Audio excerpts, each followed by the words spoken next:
Welcome to the Kihei Community Association General Membership Meeting of July 20th, 2021. My name is Mike Moran, President of the KCA, and we'll give a brief introduction and get you to the people you came to that you want to hear from this evening. So first, as always, for KCA, we like to say mahalo to our directors, our committee, and general membership members. Without our members, there'd be no organization. So we remind folks that, no, you do not have to be a member to get the benefits, but if there's no members, there will be no organization. And this is a particularly trying time for us in the time of the pandemic. So please consider joining. Go to our website, gokihei.org. And we also remind everyone that in the days of our in-person meetings, for over a decade, we had a continuous Maui food bank drive. Well, we can't ask you to donate virtually, so we ask you to please remember the Maui food bank and drop off at any of the drop-off locations, or send in a financial contribution. We know even before the pandemic, quite often greater than 10% of the keiki and kapuna on this island would go to bed hungry in many evenings. So please remember the Maui Food Bank. Okay, so moving on to tonight, it's usually, the matter is usually just reduced to the one word, recycling, and we like to think of it as the 3 R's: to reduce, reuse, and recycle. First thing is to try and reduce, try and not get stuck with the plastic, that there's no easy way to dispose of it environmentally. But if you can't, if you get stuck with it, then you try and find a way to reduce, let me get it out, reuse it or recycle. That's why they tell me to stop talking. Okay, so our first entity tonight is Pacific Biodiesel, and they're going to have a tag team presentation starting with Bob King. And Bob is the president and the founder of Pacific Biodiesel Technology. Briefly, Bob and Kelly King founded Pacific Biodiesel on Maui in 1995. With nearly 100 employees statewide, Pacific Biodiesel is Hawaii's only commercial producer of liquid biofuel. The company recycles used cooking oil from restaurants statewide and annually produces 5.5 million gallons of biodiesel at its Hawaii Island refinery.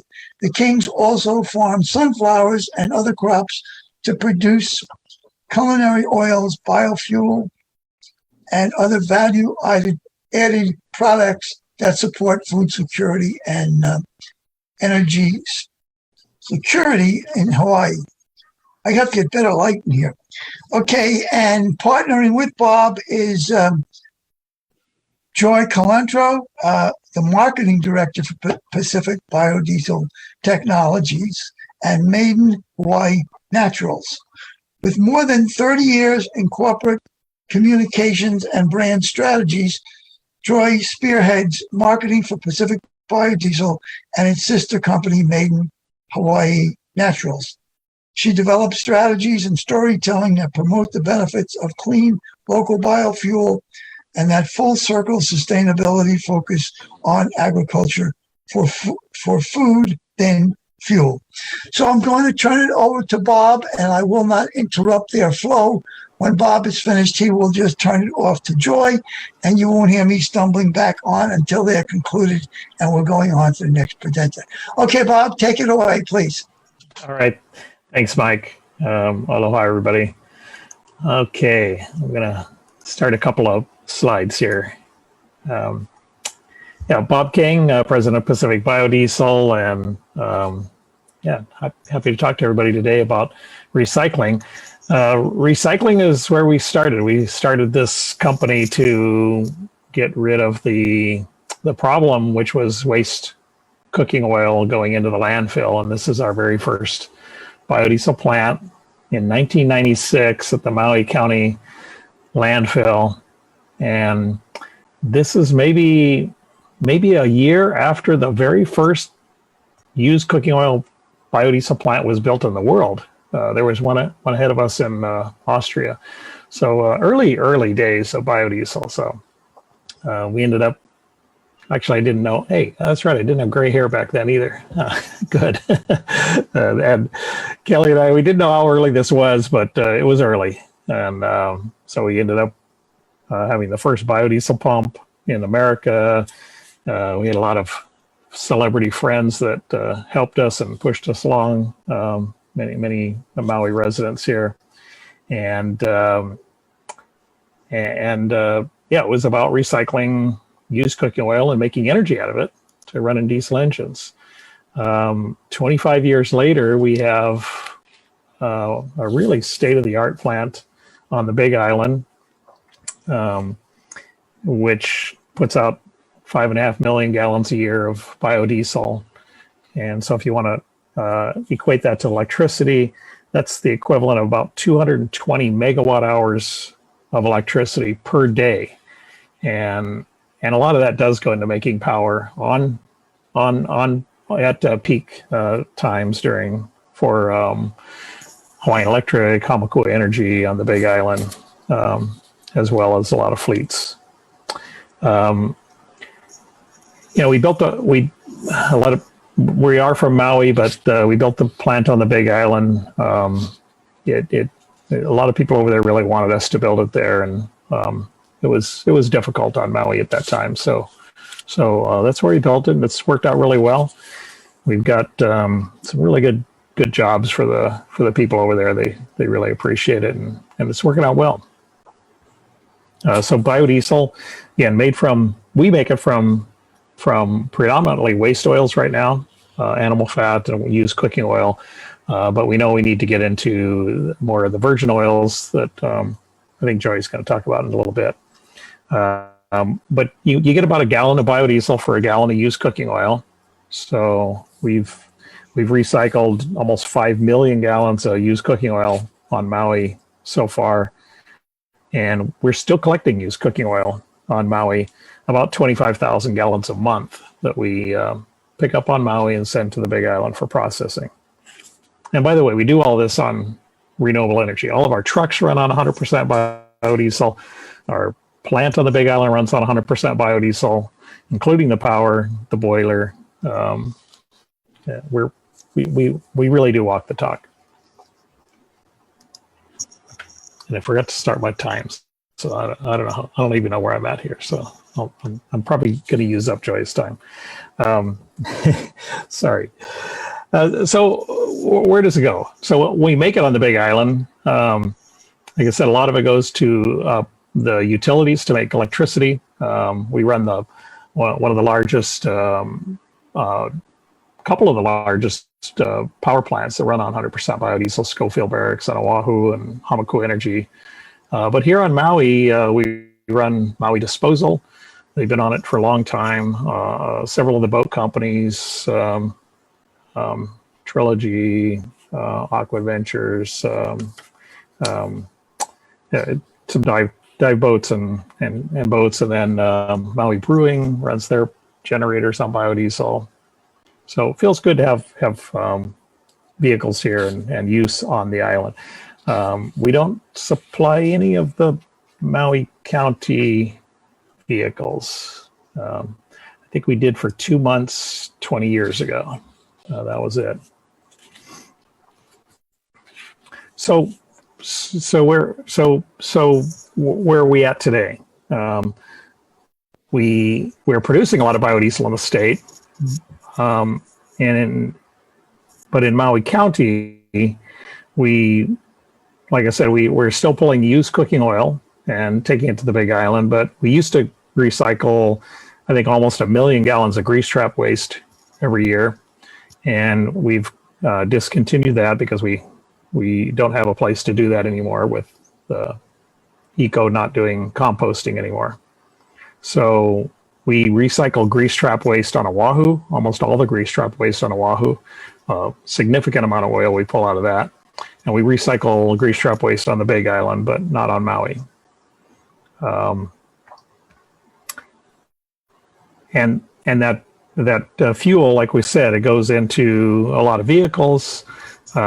City and County Honolulu has been on it for a long time, for a decade, but nothing for the County of Maui. Even though the County of Maui is suing the oil companies for the fossil fuel companies for their emissions, they're not using the fuel. That's disappointing.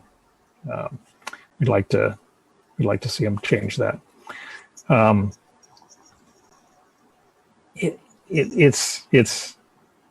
It's one of the, I know EVs, we gotta get more EVs. I know that, and it's a big part of the answer. But let's not forget about biodiesel. Biodiesel's actually got a lower life cycle greenhouse gas component than EVs, if you consider how much it takes to make those batteries. And it's a spectacular fuel, and it runs in engines that we already have. All the vehicles I have, and everybody, the city and county Honolulu, everybody runs vehicles on it without a problem. So it runs in all these vehicles. It's here now, and the money stays in Hawaii. So this is Hawaii's fuel for Hawaii's energy, and so I think it really is a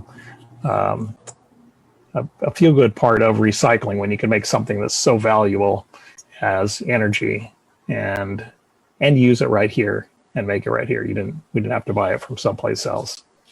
So, but we want to do more. We're not satisfied with where we're at. We got to take this up a couple of notches. I'm going to let Joy talk about the strategy that we're going to use to try to make that happen. So, thank you very much.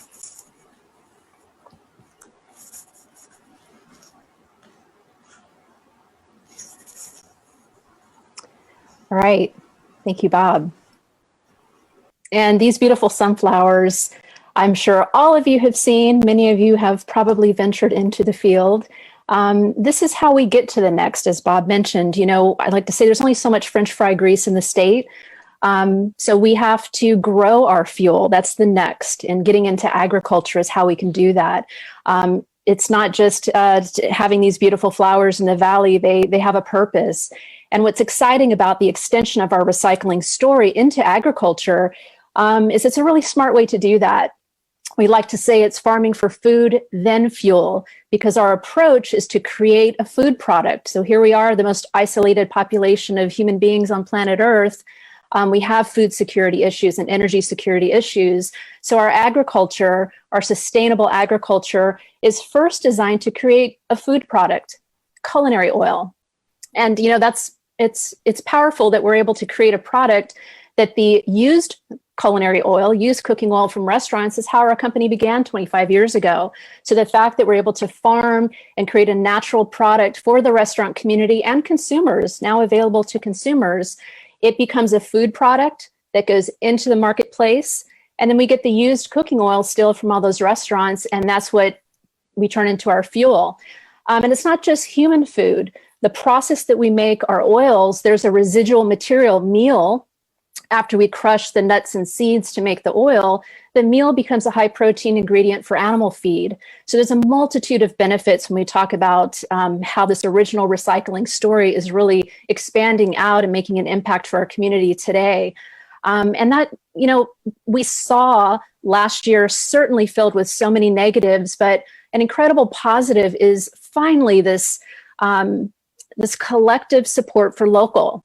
You know, we've had food security advocates talk about the need to make local products, to support local farmers, but last year really brought it to a head. The year 2020, we really got to see what a problem it had become. So Maui Hub, for example, so innovative. They were one of the first to bring our culinary oils on board. And just to sit back and see how quickly things were put into place, around food products and people wanting to share their new experiences with supporting local farming, supporting local food production is very promising. We hope that continues. Our community needs that. So again, our recycling story is so exciting that is now expanded into the farming, food production, clean fuel. Culture, you know, it's very important for us. Our farm team has learned how to farm by the Hawaiian moon calendar. It's how we plan our dates for planting and harvesting. We're very mindful of our inputs into the land. We know that everything, you know, you put into the land eventually makes it into the ocean. So we use no pesticides and no herbicides as we farm for these crops like sunflowers. And we're creating jobs. And, you know, around all of that, there's an educational opportunity for our next generation of farmers and clean energy producers. So being able to tell this story, and thank you again to the Kihei Community Association for inviting us, because this is a story to tell that is very positive. It creates hope because it is happening. It's not some whiteboard and wouldn't it be great if. We are. This is happening. And the more individuals that know about it, that can make a decision to run on clean energy or select local food products, including culinary oils, consumers can now participate in that full circle sustainability story. And how exciting to be able to know that if you're, you know, recycling your used cooking oil, 1 gallon of that, as Bob mentioned, 1 gallon of used cooking oil goes into the production of nearly 1 gallon of clean fuel, clean biodiesel that is part of Hawaii's 100% renewable future. So it's a great story. And those sunflowers, again, that's the story behind them that we want to get out.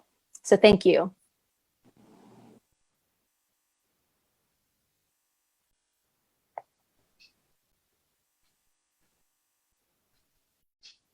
Mahalo, guys. I had a little tech there. It kept saying unmute, but it wouldn't, but it did. Thank you very much for that team presentation. I think that was very effective. I think probably most of us knew a little bit of that story, but I doubt that any of us knew all of it. So that was very enlightening. And to those that are participating, we're asking you to hold your questions till all the presenters go present first, and then we'll open up the questions to them. So we're going to move on to the second entity, which is Hawaii Materials Recycling. And we kind of hope that we can give more exposure to this entity, which is located right in central Kihei, but it's back up above the highway, and so you don't see the plant, and a lot of people are not familiar with it. But I was lucky enough pre-pandemic to get a personal tour and see how effective it was, and people still seem to have some misunderstanding. They think it's another landfill where all this stuff is being dumped. They had to close the one in Maui, so now it's being dumped up here. And the answer is no, it's being recycled here. A truck goes in with a load of product and comes out with a load of product. There's no residue there. So I want to briefly introduce Jenny Sullivan. And for Jenny, we have, she's with Hawaii Materials Recycling, located in central Kihei. HMR has been serving the island of Maui since 2018. In a short time, they have made a substantial impact by offering a cost-effective, environmentally responsible alternative to landfilling of inert construction and demolition materials. And I will remind consumers, it's not only for those guys with the great big trucks. Guys are going in there with pickup trucks, bringing in and taking out good stuff. So, Jenny, if you would take it away, please. Thank you, Mike. Okay. I want to make sure you can see my screen. Good evening, everyone. Thank you for inviting us to speak this evening. As Mike announced, my name is Jenny Sullivan, and I'm with Hawaii Materials Recycling. Just want to make sure that you can see my video here. Okay, great. For those of you who are not familiar with Hawaii Materials Recycling, I'm happy to introduce to you who we are, what we do, and how we contribute to the sustainability of our island. As with any project and new endeavor, it takes a lot of time, resources, patience, and perseverance. This short video with Scott Meidel, Senior Vice President for Haleakala Ranch, nicely highlights our journey and our mission. This is a culmination of a long and interesting Jenny, and very we're exciting. not seeing the video, Several years Jenny. ago, Pete approached the ranch with this idea. We're not seeing the And, video, you know, Jenny. we're in a position where we want to. Okay, let's see why not. Let's try that again. Looking good. Involve our lands in the highest and best uses that are consistent with our mission statement and our values of stewardship and protection of our historic legacy of trying to meet community needs. And when Pete proposed this idea, it sounded really good. And, you know, as is the case with a lot of things, the devil's in the details. And we found Pete to be extraordinarily thorough and precise in his proposal. And you know, we had a lot of conversations about this, and it didn't take long for me to realize that his values were very resonant with the ranches in terms of a commitment to land stewardship and just doing what's right and trying to address a regional community need, keeping stuff out of the landfill, getting as many trips off of the highway as possible, and turning debris into something good. And so, you know, what's not to love about that? And fortunately, we have the site to do that, and we found in Pete and his company a very very capable and honorable partner, and we're extraordinarily thrilled to have this relationship with Hawaii Materials Recycling. And I can tell you that, you know, we've got a larger vision for this area. I think that there are other things that the community needs in terms of materials recycling, energy conversion, that we may be able to accommodate here in the years to come. So we feel that this was a great introduction to future efforts. And we look forward to working with Pete and his company in the future. This is just really exciting for us. What you see on the outside, I think, is a very, it's a significant indicator of what the company is like itself in terms of how it's managed. It's clean, it's orderly, it's on purpose, and it's on time. And so I think it's a fair representation of not only Pete's character, but the character of the company itself. You know, stewardship is a very important component, and I think implicit in that is a recognition that we're here just to take care of this land. We treat our ownership of this property as more of a responsibility to do what's right by the land and the people that inhabit it. And so, you know, we've been at this for 131 years, and I'm very proud to work for a company that emphasizes the need for stewardship. And I think that's a very apt expression and a characterization of what projects like this are. This is a culmination of... As Scott mentioned, it is about stewardship. We are here to take care of the land. And with that, as a company, we do our part every day. Located in central Kihei, like Mike said and Scott said, just north of the police station on the mountainside of the highway, we are tucked away on 10 acres of land that we lease from Haleakala Ranch. That sign is one on the highway that you've probably seen driving by.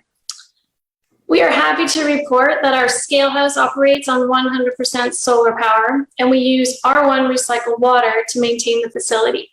We are not a landfill, so we do not bury any material, and we are not a quarry, so we do not create a scar on the earth through blasting. We are truly a recycling facility. The source material that we accept is sorted and processed into aggregate material. Even the metal that is within the concrete that is brought in, we bring it to Hammerhead and recycle that as well. If you're anything like me 6 years ago, you might be wondering, what is she talking about? What is source material? Well, source material is commonly referred to as C&D, or construction and demolition material. And when we look at our waste streams, the number one volume in material is waste, is food waste. The number two is C&D material. The fact that HMR is here in Central Kihei, offering an environmentally friendly solution to the C&D material that is being generated, is a huge win for all of us. As long as there is construction, a road that needs to be redone, or a building that needs sound or structure, or a homeowner that wants to put in a pool, we want to make sure there is an option for them to recycle their concrete, asphalt, or even the rock and dirt. As Scott mentioned earlier, we turn debris into something good. So you're probably wondering, how does this all work? Here is a video to give you an inside look at our facility.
As you can see, it's quite the process. And we pride ourselves in offering this service to all people and businesses. Like Mike said, it doesn't have to be the big corporate companies or the big trucks that come in. No matter how big or small your job is, bring us your waste and we'll recycle it and produce recycled aggregate material. Many times, depending on your location, this is even possible for much less time and money. And we don't even charge you any extra for feeling good about doing the right thing and recycling. But sometimes recycling just isn't enough of a reason for companies to use us. So we've decided to entice people. As a fully permitted facility, we provide a safe and professional environment. We offer the lowest pricing, longer operating hours, and less wait time, especially compared to the landfill. We also provide a one-stop shop, ultimately reducing truck time on the road. And we do all this in a sustainable and an environmentally friendly way. All this effort has resulted in a substantial amount of recycling. And now that we've been open and operational for over 3 years, I'd like to give you an idea of the amount of source material that we are talking about and that we've actually received. Since April 2018, HMR has recycled over 500,000 tons. That's approximately 1 billion pounds of material consisting of concrete and asphalt that could have ended up in the landfill, taking up space that is already limited. Not only did we divert that material from the landfill, we also created aggregate material that was used instead of material from quarries, ultimately reducing the scar in the earth. So with all that great news, we wanted to thank all the companies throughout the island that made the choice to recycle and continue to make the choice every day to recycle and use our facility. Companies like landscapers and haulers, builders and homeowners alike.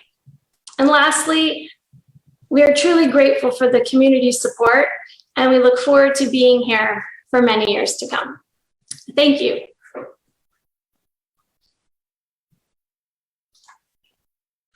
Wow, Jenny, that was excellent. Thanks, Mike. You're my biggest fan, I tell you. Well, it brought back memories. As I said, I was uninitiated like everybody else, but when I went with you and Pete and took the tour and seeing, that's exactly it. Nothing is left here. It's brought in and taken away. So hopefully, Jenny, this will enlighten a lot of the community. Again, I imagine a lot of the big guys know, but a lot of the smaller ones don't. Somebody who wants to build a rock wall, you don't have to go to the quarry.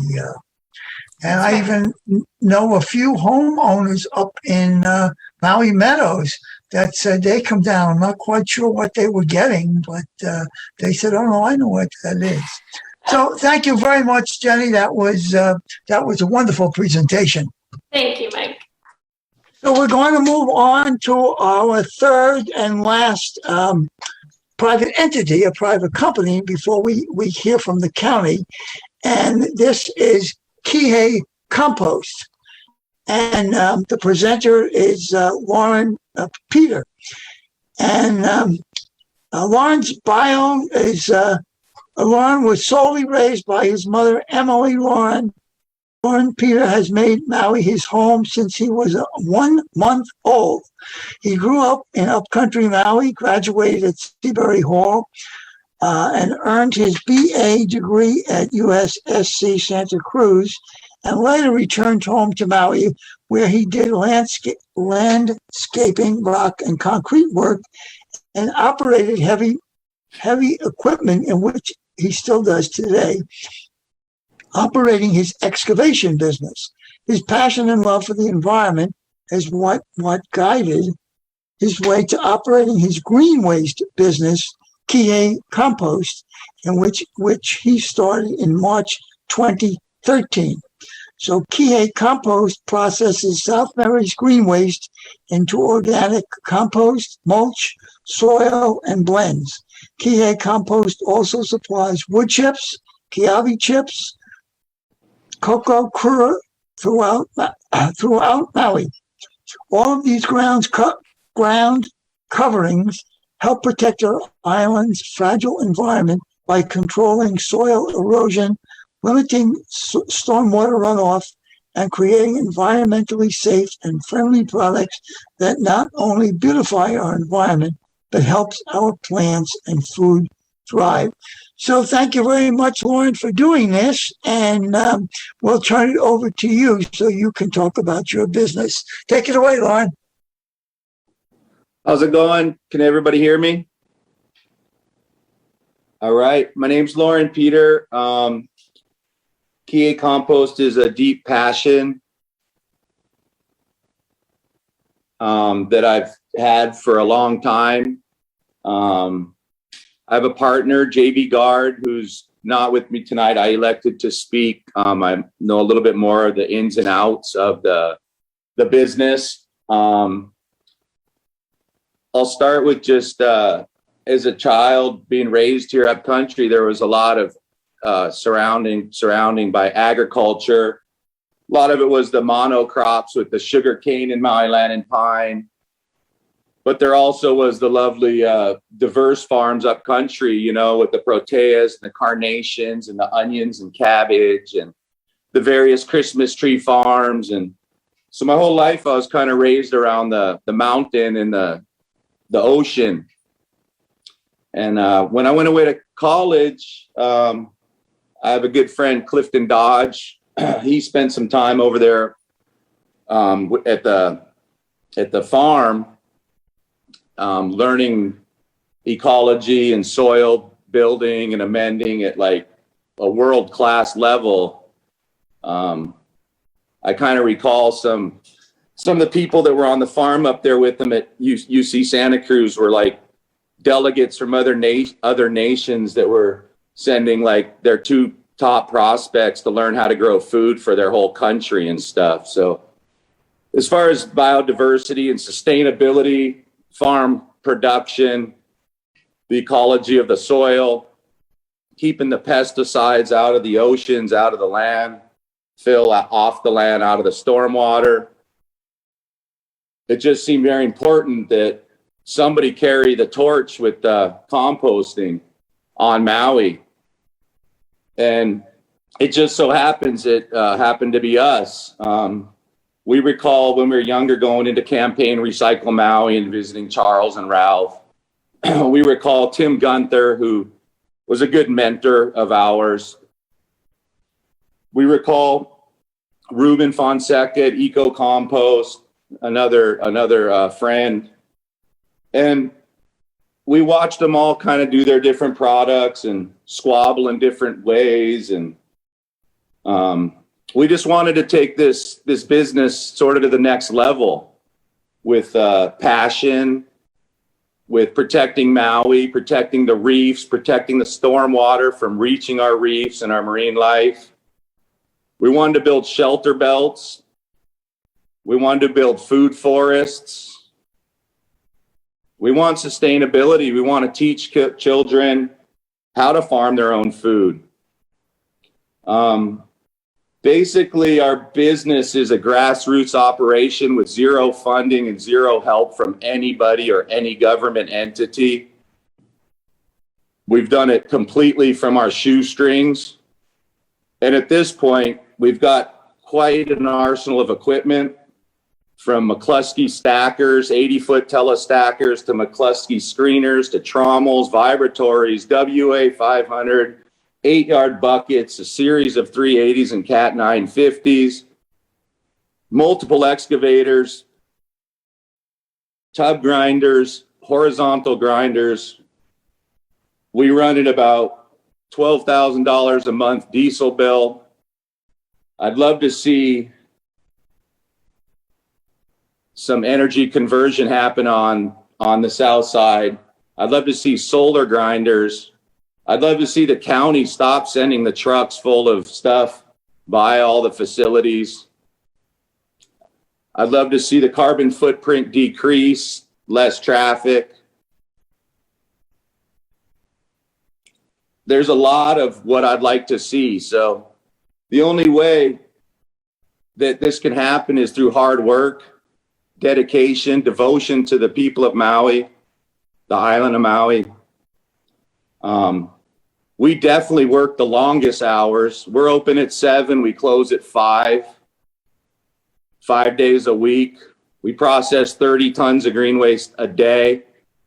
We get it from Lahaina, we get it from Kihei, even Kahului.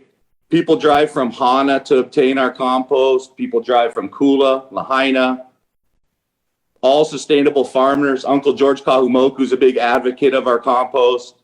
We design soil blends depending on your soil base that you're starting with. We work with big construction companies such as HMR, taking their green waste off their development jobs and processing it into wood chips. We work with Goodfellow doing the bioretention basins in McKenna, which is basically like a giant sponge underground that absorbs 10 times its mass to keep stormwater out of the oceans. We've worked with just about everybody, Rojack, Goodfellow, Gomes, you name it, we've worked with them. We're sort of an underground company, but we're coming up really, really fast. With Eco closing down and what's happening at the Central Maui landfill, the land applying of the green waste, it's a crying shame, but I'm not really here to talk about the mishaps of the county. I think there's a lot of stuff in the current methodologies that need a lot of addressing, need to be reformed. Hopefully this type of meetings that we all are a part of can become part of the insightfulness and reform that everybody's looking for. All this recycling, it's sort of like a necessary evil. The sewage companies, the processing, the R1 that we all use. We want to work with companies to keep that R1 out of the oceans. We want to take that R1 and put it back up onto the mountains, onto Haleakala Ranch, who is also my landlord, Mr. Meidel. We run a 26-acre facility, pretty large. All the people that come to talk about energy conversion all end up at our front door talking to us about joining alliances with Kihei Compost because of our feedstock of green waste and trees and wood chips, and our active permits, and our relationship with the community and Mr. Meidel and Haleakala Ranch. I'd like to see the county allow for energy conversion. I'd like to see some of those megawatts be converted in maybe some downdraft gasifiers in Kihei, or something of that sort, that then the Kihei sewer plant maybe can take some power from its next door neighbor. I'd like to see the biosolids handled locally instead of semi-trucks full of sludge heading from Lahaina and Kihei into Kahului silently every day. There's a lot of things that I'd like to see, a lot of things that we're going to be a big part of in the future. We've got the equipment, we've got the energy, we've got the resources, and we're ready. We're ready for food production. Our main goal is compost for food production. Although the people do use it for the lawns, the hotels are a big client of ours. They use it for they bring us their green waste, their ornamental plants, and they take our compost, which is kind of nice because eco was sort of nutrient rich, in my opinion, with the sludge. A lot of the farmers used to use the eco, but in my opinion, it was full of heavy metals, pathogens, maybe viruses. You know, it had to go somewhere, but land applying it maybe wasn't the best situation. So I've always been an advocate of not using nutrient-rich pesticides or fertilizers anyway in the SMA, the special management area. So Kihei Compost offers a wide variety of products. They're organic, can be used, wood chips can be used for weed prevention, dust control, moisture retention, increased microbial activity. Our compost is very user-friendly, not too hot, ready to apply, not super nutrient-rich, so it won't burn your plants, and it won't harm the marine life if it ends up in the stormwater runoff and down into the ocean, as we've seen over and over and over with our big storms that end up causing some problems. I appreciate what everyone's doing with the recycling. I think it's great. I think it's great if everyone kind of comes together. I'd love to see Maui have a MRF. I'd love to see Maui create a centralized, I'd love to see the old HC&S mill become a MRF, indoor facility, already has an internal grinder. I'd love to see Maui take this to the next level and be an example for the state and for America and the rest of the world, for that matter. There's no reason that we can't live to a higher standard with our recycling and try to get to a zero waste and consciousness and energy conversion and food production. So we're sort of here to be a key component in green waste recycling and food production at this point. And we really appreciate the opportunity to be here. Thank you, Kihei Community Association. That's about it. Wow, Lauren. So yes, I mean, I see these three entities again doing different things, but I think the love of the island comes through from all of you beyond what your business is.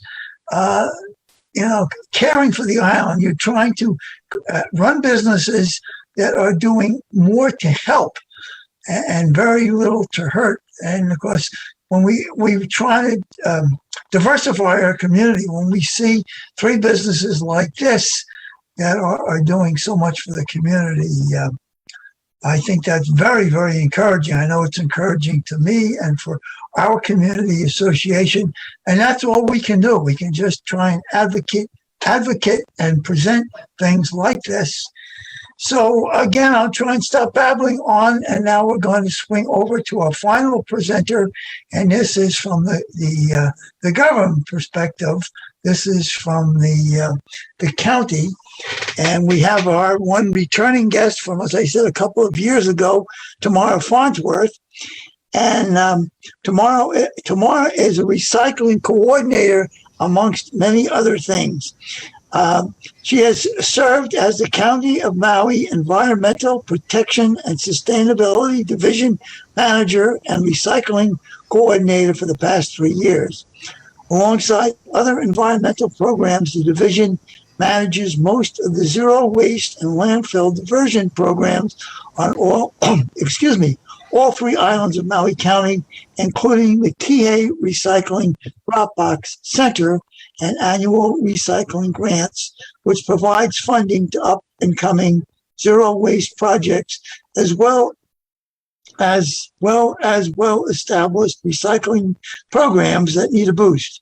They are responsible for the implementation and enforcement of legislation such as the plastic bag ban and plastic disposal, foodware bans, and we see the council going further with that even this year. So Tamara, thank you very much for coming back to us tonight virtually, and please take it away.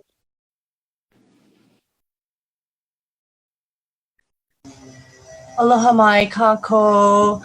I just want to preface this with, there's a guy outside in the dark using his blower, so I hope that doesn't impede on this too much. So mahalo so much for having me come and speak to everybody today. I'm really happy to be here, and I'm really happy to be on this panel with everybody here. I've worked in some capacity with everybody here, and they're all really great partners in recycling here on Maui. Today, I am here to talk about some of what we do here in Maui County. Let's see, am I sharing my screen? No. Sorry, go back. I clicked on it a little bit too soon. Okay, we go try one more time. Here we go. Okay. My apologies, I had it all set up. Okay.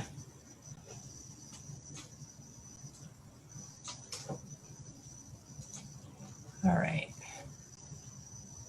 Not seeing it.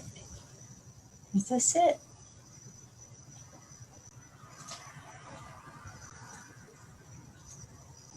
Okay, are you seeing it? Yes, we got it. Very wonderful. All right, here we go. So yes, I am with the County of Maui Environmental Protection and Sustainability Division. To ensure resilience for future generations, we shall guide efforts to optimize opportunities for environmental initiatives, natural resource protection, sustainability, conservation, and restoration. Today, I will speak a little bit about recycling on Maui and what we do, recycling right, reducing waste, and where do Maui County recyclables go? Spoiler alert, it's not to the landfill.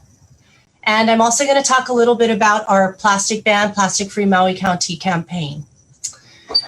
So you folks can recycle at the Kihei Recycling Dropbox Center on Welakahau near Pi'ilani Highway. You can find out more information about that if you don't know where it is, everybody, on our website, mauicounty.gov/recycle. When you go to our Dropbox, you can recycle a number of different things. It is very important these days to recycle only what we are collecting and only what's on the list. And that includes number 1 and 2 plastic bottles, cardboard, newspaper, aluminum cans and bimetal cans, and glass bottles and jars.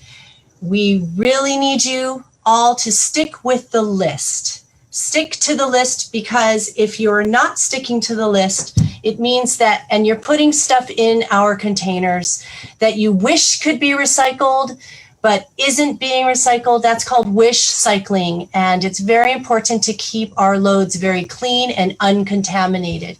So we do really ask folks to recycle only what's acceptable and not wish cycle. If it gets into the bin and we're not recycling it, it won't be recycled, even if you wish it was.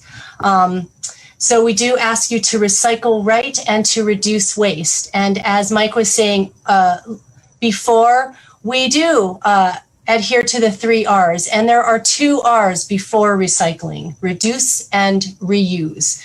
And so we do ask, we are really looking towards reducing our waste as much as possible, because recycling has become much more difficult in the last few years. And so we want to make sure that we are focusing on reduction and reuse. One of the number 1 ways, or the number 1 way to reduce your waste really is to reduce your consumption, and to really think about what you are obtaining in your life, and thinking twice about what you're purchasing, if you really need it, how long that thing will last, if it's single use, if it's meant to be used many times over, what kind of packaging it comes in. Those sorts of things are all things that we really need to think about when we are determining what we want to buy. We want to ensure that we are choosing items with less and recyclable packaging. You want to think about maybe purchasing things that are gently used and giving items new life by shopping at thrift stores, or using Facebook Marketplace or Craigslist. These are ways that you can absolutely reduce your waste. Also, refusing single-use items, really big deal these days. There are so many things going into the waste stream that are used even for a few minutes or even a few seconds and then discarded. And we're really looking forward to shifting our behaviors and our habits around using single-use items. And I'll talk a little bit that in a second. A really great way to refuse single-use items is to bring your own everything. You can bring bags, coffee mugs, utensils, straws, and so many more things that you don't need to use brand new things, and you can reuse and bring your own of these types of items. But main thing, examining our habits and continuing to learn about how we can reduce our waste. What we do individually really does matter, and our individual actions all come together to create collective change. So it's really important these days, again, to recycle right. And like I said, recycling's getting harder. And, there have been a lot of rumors out there talking about, well, everything's, China's not taking anything anymore and everything's just being landfilled anyway. And I am here to tell you that is not the case.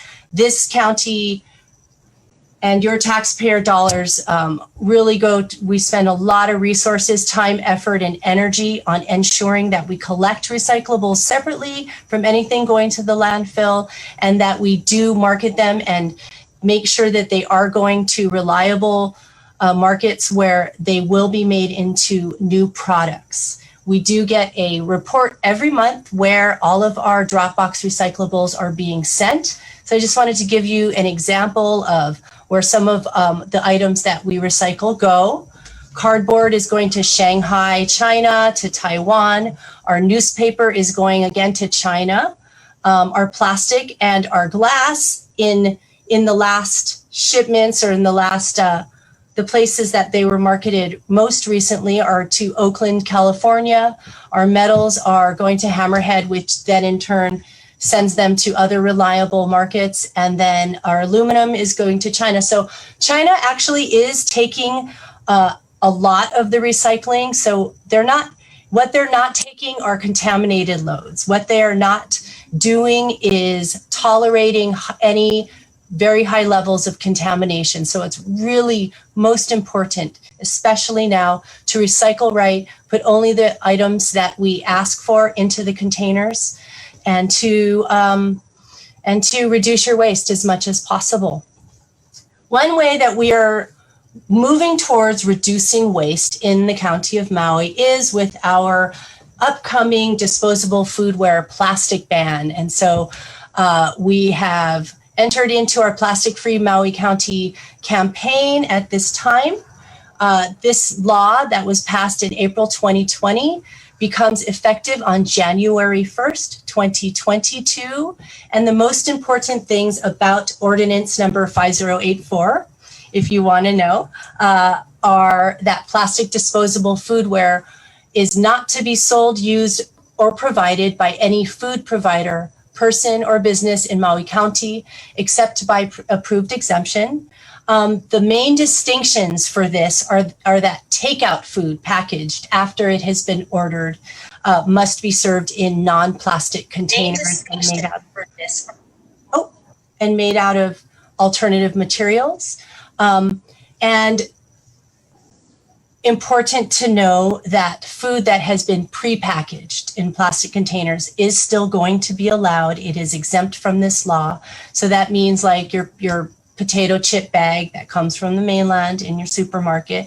It also means the plastic containers that are in a chiller or under a hot lamp, your musubi, your bentos, even the things that are at your deli, at your health food store where you used to be able to go to the salad bar. Now in the age of COVID, you're seeing a lot more prepackaged food. Of course, health and safety and hygiene are of utmost importance these days, but we do look forward to when we don't see as much plastic packaging for prepackaged food. Having said all that, I do really want to say that this law is really, really important. It's a big step in the way of reducing plastic. It is one of the most stringent laws that has been passed in the United States of America. And so we can be very proud that this little step is really going to make a big impact in terms of its effect.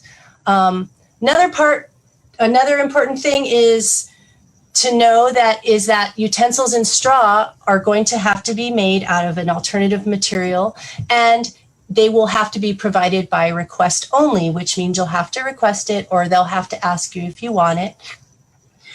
Some studies have shown that this can reduce the use of those types of things up to 80% when they don't just automatically provide it to you. This is a perfect opportunity to bring your own utensil kit, bring your own straw, bring your own hashi. This is a perfect opportunity to really start practicing a new way for yourselves by bringing your own and reusing and reducing your waste, and really choosing to not use those single-use items in the first place. Another really good part of this ordinance that is, well, it's an amendment to the ordinance that is currently being considered by County Council. Disposable foam coolers are no longer going to be allowed should this pass full council. It did already pass out of the CARE committee, which is chaired by Councilmember King, who represents the folks of Kihei, and will be going to council in the next few weeks for first and second reading, and we do expect it to pass. So that is another exciting part of this bill or this new ordinance that is kind of a step ahead of anywhere else. So if you would like to read the ordinance, the administrative rules, learn more about becoming plastic free, please go to our website at mauicounty.gov/plastic free. So again, please recycle right, reduce your waste, and move towards shifting your habits and becoming more plastic free in your life. I'd like to say mahalo nui loa to all of you. Thank you so much for the invitation and allowing me to share this information with you. I'm super happy to answer questions about anything that I've talked about. If you'd like to get in touch with us, our contact information is there at our Recycle hotline, or you can go to our website, or you can send us an email. Thank you so much, and aloha.